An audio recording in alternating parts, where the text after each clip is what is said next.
This is StyleCon coming at you today from the tobacco company in Lemoyne, Pennsylvania with another video with my man Charles Walhingford.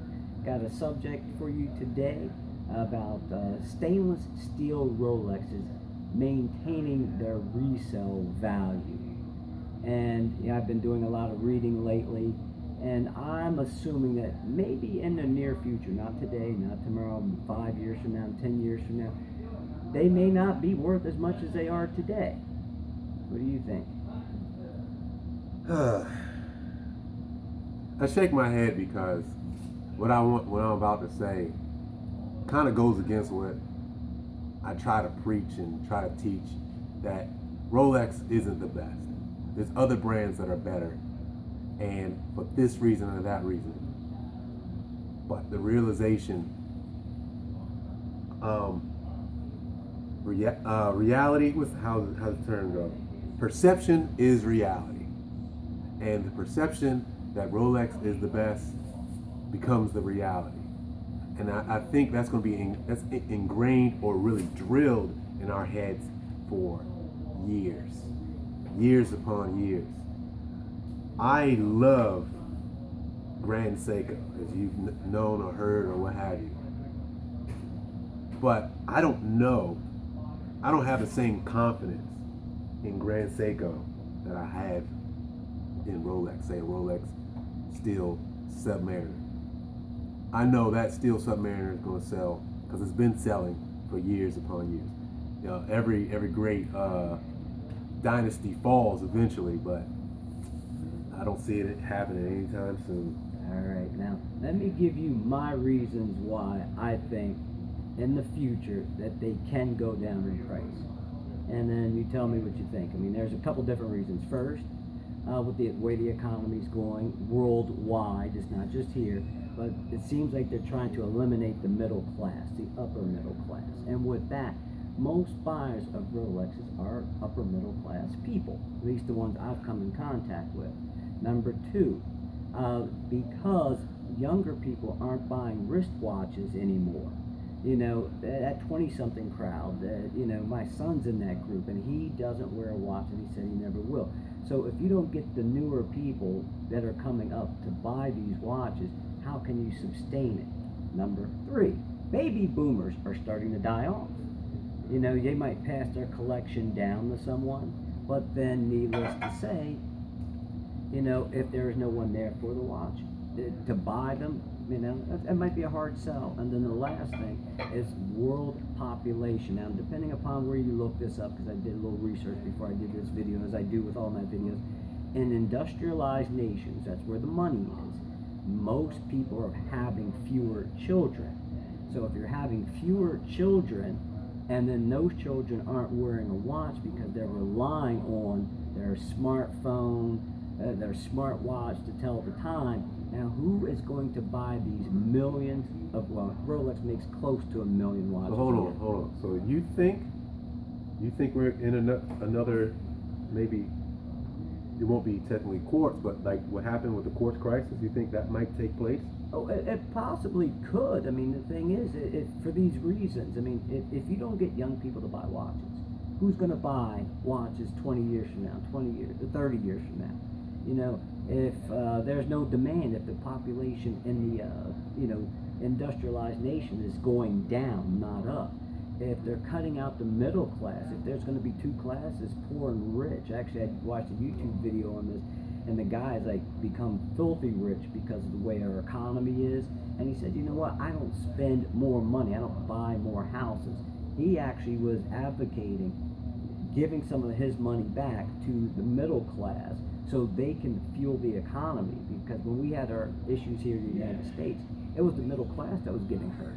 We're the biggest consumer of goods in the world. Nobody buys more watches, TVs. I know China and Japan had their moments, but when it comes down to it, we're the biggest consumer of goods in the world. But if you cut out the middle class, you got the rich and you got the poor, then who the hell are going to buy these $10,000 Rolexes? Because people that I know that have true money don't truly wear Rolexes. They have nicer things. Well, let's see if we can get this a little bit closer to the subject matter.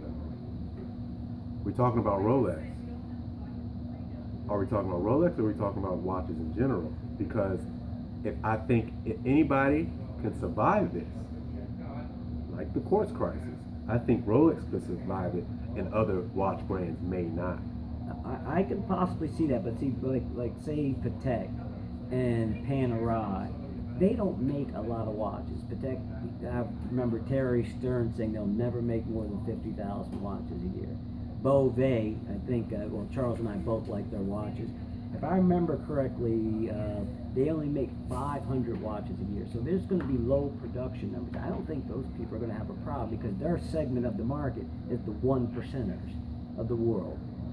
But Rolex, they are a part of the 1%ers. But the 1%ers are buying Richard Milles now. You know, they're buying F.P. Journes now. So they've got that market covered because they do limited production. Let's say like in a Rolex or an Omega. Omega almost makes 500,000 watches a year. They could hurt, especially if the middle class doesn't come back up, if population decreases. So that Rolex you bought, that Still Submariner for 5,000, you hold on it for 10 years. It might be great, but who are you going to sell it to? That's my main question. If the population goes down, my son is in his 30th for Dad. No, I'm not interested in that watch. What could happen to the steel market? Because we already know gold Rolexes tank. They don't do well in the secondary market. You lose a lot of money. But for that Submariner of the world, that Sea Dweller of the world, I mean, there could be some problems. I mean, I don't have a crystal ball, but I like to look at the big picture, and I've been in business the majority of my adult life. And what I'm seeing is that there's not going to be a supply for your demand. What could happen to the secondary market? My thing is, if the whole watch world, the whole watch industry has problems, what I've seen, Rolex will be fine. I'm hoping so. Maybe they'll go down, but if they go down, that means everybody went down. So I think the point would be moot. Yeah, well, let's put it this way. I don't think they'll go down, but they might have to cut back production. Oh, I definitely believe now, that. I mean, that's a way to avoid all this. Instead of making 800,000 watches a year, you know, plus, you cut back on your production. But guess what? When you cut back on the production, and my thing is about the pre-owned market, so you cut back on the production, what's that going to do to the pre-owned market? So that watch, meaning like, you know, I watched that one video from that one company. You put $5,000 in your jewelry box, and then you, yeah, and then you come back in 2 years, you still have the same amount of money. That may not be the case. Like I said, I don't predict this to happen anytime soon. This could be 5, 10, 15 years down the road. But it could cut into Rolex's production. It's definitely going to cut into their profits if you can't get these young people to buy watches. Who's it going to hurt? You know, and actually it could be a good thing for us because if they start dropping their prices, those that own them may not be keen on that idea. But you and I, as a consumer, if the prices start falling because people aren't buying them, now you can go in and suck up the decent Rolexes. Most of the good Rolexes are gone anyways. Most collectors have, you know, the bubble bags and the day dates. Those are pretty much all gone. Now what are you going to be left with? Just the regular stuff that's so many of them. The reason why a lot of old Rolexes are worth a lot of money because they made limited numbers of them. You know, the Rolexes that are worth a lot of money are the ones that, say, for instance, the Daytona. Even I don't know what the number is anymore. But Daytona. Paul Newman Daytona. Oh yeah, Paul Newman. Even the newer Daytonas, when Zenith used to supply them with their movements. Zenith only gave them 50,000 movements a year. Daytonas hold their value. I mean, you can buy one for $10,000, $11,000 today and sell it tomorrow for $10,000 or $11,000. But just think, if you don't have the people to buy that watch, what's it going to do to the resale value? So today you can do that, but 10 years from now, 15 years, when my son and his group are running this country, you know, running the world, and they're not wearing watches, but they've got their smart watches on, you know, what's that going to do? That's my major concern. But we won't make this video too long. It's just food for thought when you're thinking about buying a watch and you think that it might hold its value. I would stick to, you know, some of the smaller brands that aren't producing a lot of watches, if you can afford it, obviously. But some of those big boys, the Rolexes, oh, they can be, but you know, that's always going to be because you have those 1%ers that can afford it. But you know, that separates them from us. You know, because most of us don't own Pateks or APs, even though you can find those on the secondary market for a decent price. But as long as the production numbers are low, it could be good. If the production numbers remain the same and all these things happen, world population declining, erosion of the middle class, where would you rather have, a place to live in or a watch on your wrist? Well, when I was making $100,000, I was actually, I'll give you a brief story and then I'll cut this out. I was watching this guy, it was on, I think it was 20/20 or 60 Minutes or something like that. He actually had a serious degree, and he had a job at a major company. And he is making over 6 figures a year. And then the company sent the jobs overseas. He was actually working as a taxi driver, and he worked at Pizza Hut.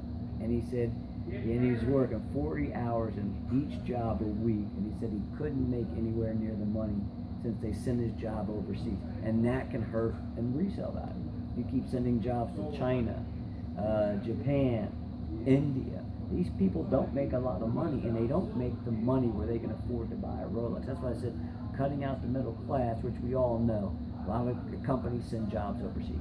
They're not buying them. They expect us to buy them. If there's no money out there for you to buy them, that can affect the resale value. And on that note, once again, this is StyleCon. I'd like to thank my man Charles Walhingford here for showing up and doing another video with me.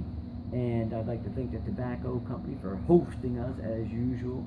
And we will check you out in the next video.